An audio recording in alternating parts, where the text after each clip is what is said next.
Today on Rappler.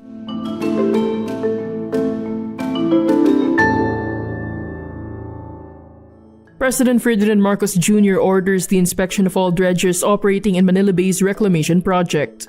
After Rappler's report, the Philippine Reclamation Authority will investigate the reclamation done by a luxury resort in Siargao.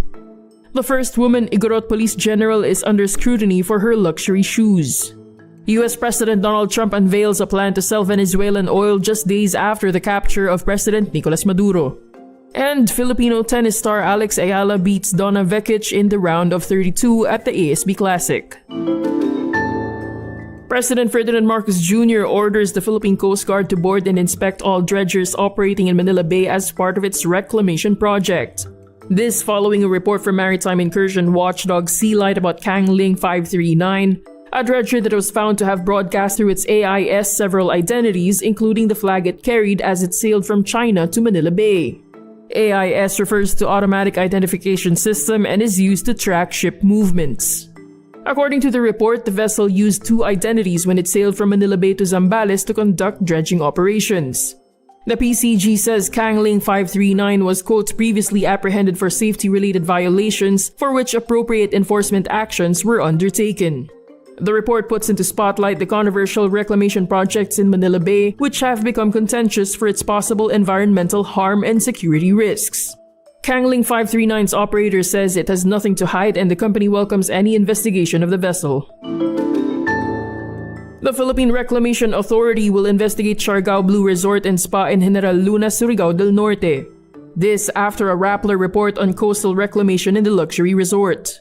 The PRA tells Rappler it did not issue any permit or clearance for the alleged reclamation project by Siargao Blue Resort and Spa.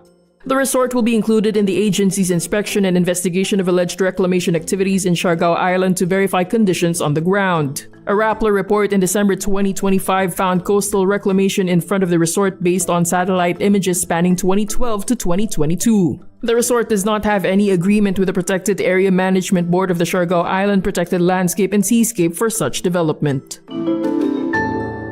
Police Brigadier General Jezebel Imelda Medina, the first woman Igorot Police General, is in hot water for her luxury shoes. She is administratively charged with neglect of duty and conduct unbecoming of a police officer. The National Police Commission cites two separate concerns. One administrative charge relates to what the Napolcom described as the public display of an allegedly extravagant luxury item while Medina was wearing her police uniform.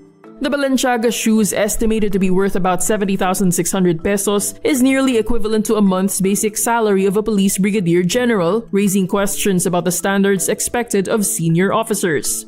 Another administrative charge stemmed from Medina's tenure as director of the PNP Health Service. She allegedly repeatedly failed to comply with directives to submit a psychiatric and psychological examination report involving a police patrolman under scrutiny for alleged seditious vlogging activities.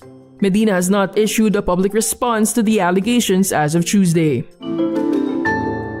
US President Donald Trump unveils a plan to sell up to 50 million barrels of Venezuelan oil that has been stuck in the country following a US blockade.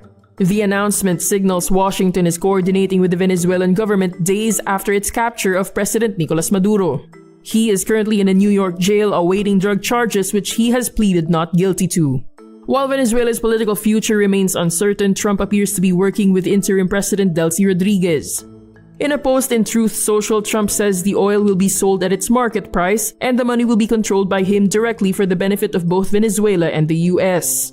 Based on recent prices for Venezuelan oil, the deal could be worth up to $1.9 billion. US oil chief executives are expected to visit the White House to discuss investments in Venezuela. Filipino tennis star Alex Eala comes off a stirring round of 32 comeback win over Croatia's Donna Vekic at the WTA ASB Classic in New Zealand on Tuesday, January 6. Carried by the crowd through nearly 3 grueling hours, Eala pulled through to clinch a spot in the round of 16 in an Auckland victory. She says the strong presence of Filipino fans made the match especially meaningful.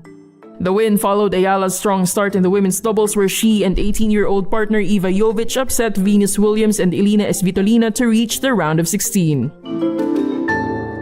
And that's today's wrap. I'm Julian Cireneo. Thank you for watching. Click the link below for the full story. For more updates, download the Rappler Communities app.